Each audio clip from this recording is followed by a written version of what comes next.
ॐ नमो भगवते वासुदेवाय।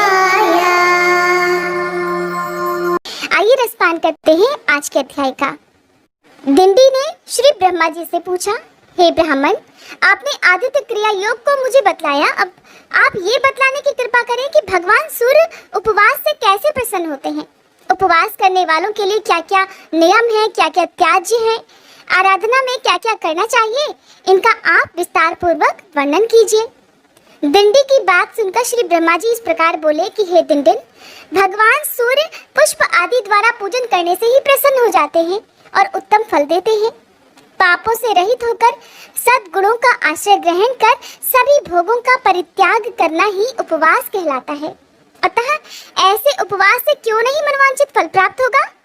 एक रात, 2 रात, 3 रात या नक्त व्रत करने वाला निष्काम होकर उपवास कर मन, वचन और कर्म से सूर्य नारायण की आराधना में यदि तत्पर रहे तो ब्रह्मलोक को प्राप्त कर सकता है।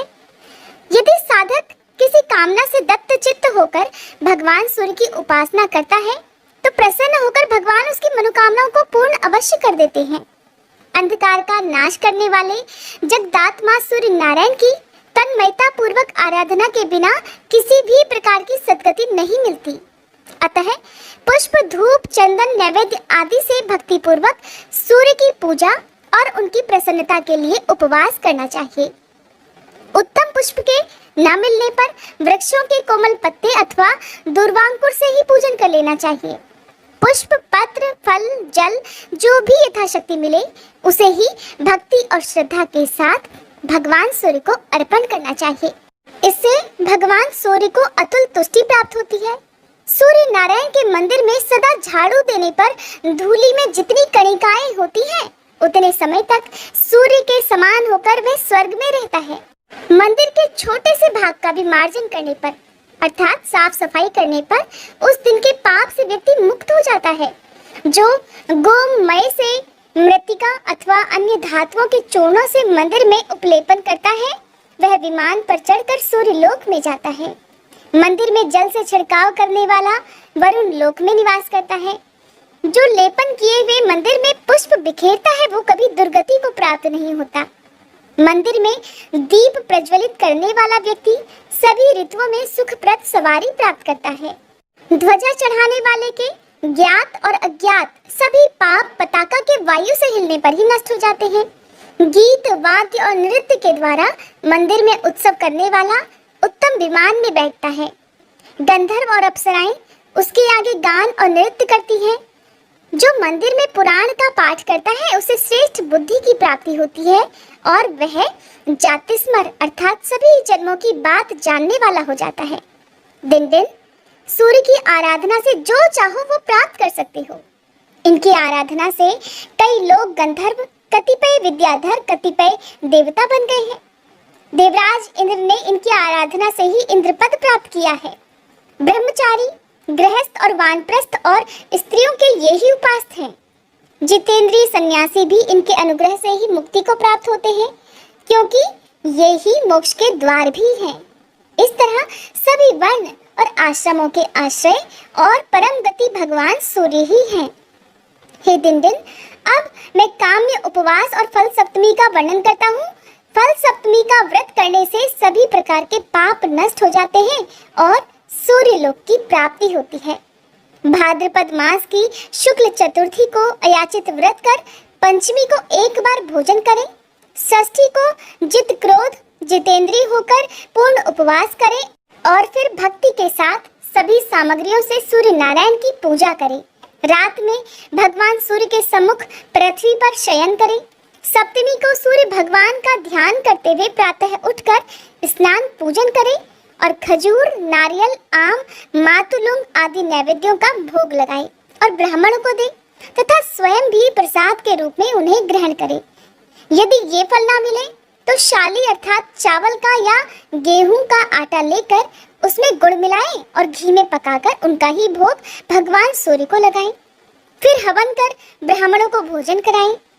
इस प्रकार 1 वर्ष तक सप्तमी का व्रत कर अंत में उद्यापन करें।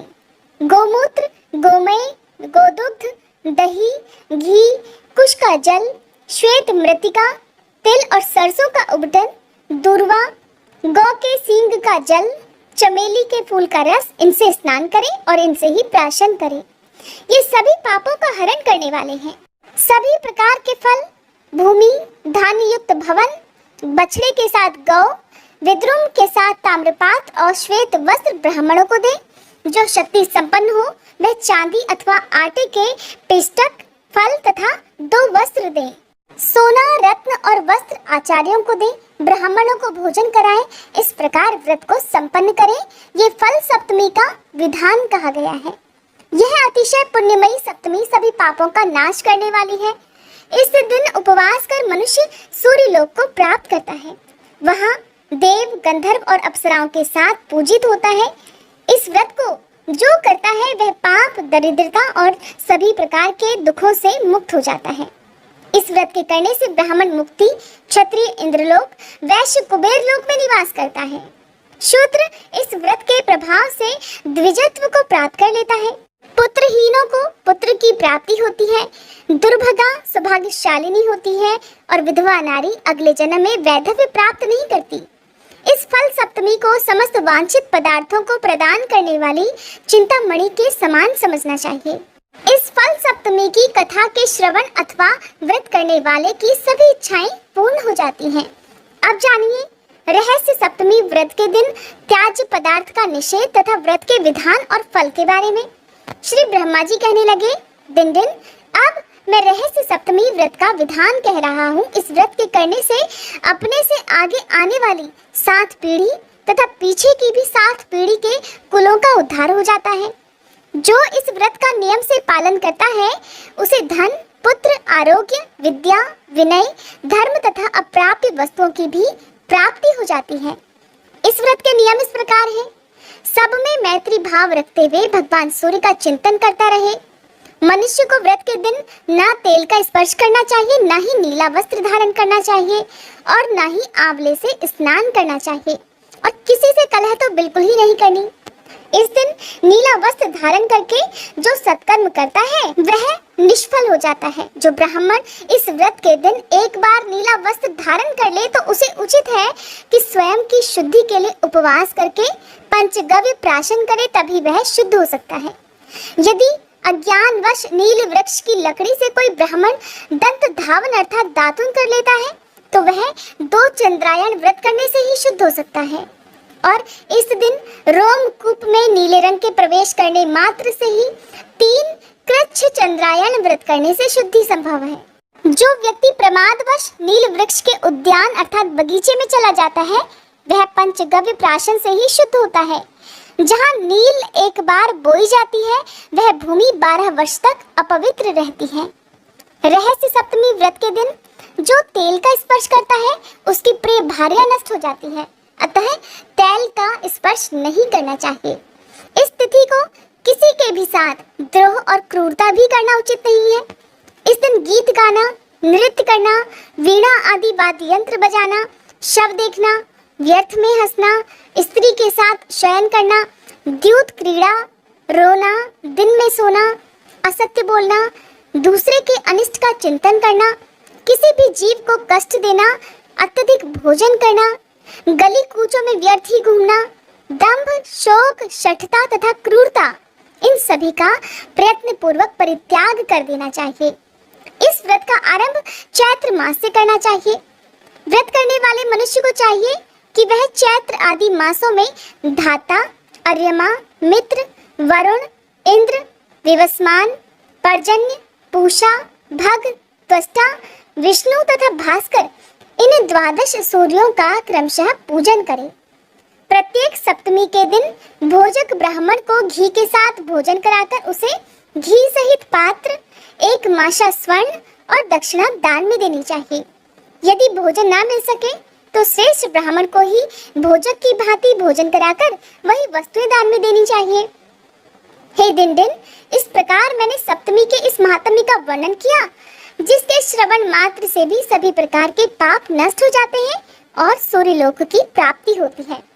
सुमंतु बोले, राजन, इतना कहकर ब्रह्मा जी अंतर्ध्यान हो गए और दिंडी भी उनके द्वारा बताए गए इस व्रत के अनुसार सूर्य नारायण का पूजन करके अपने मनोवांछित फल को प्राप्त करने में सफल हुए और भगवान सूर्य के अनुचर हो गए। ओम सूर्याय नमः। आज का अध्याय समाप्त हुआ। अगले भगवते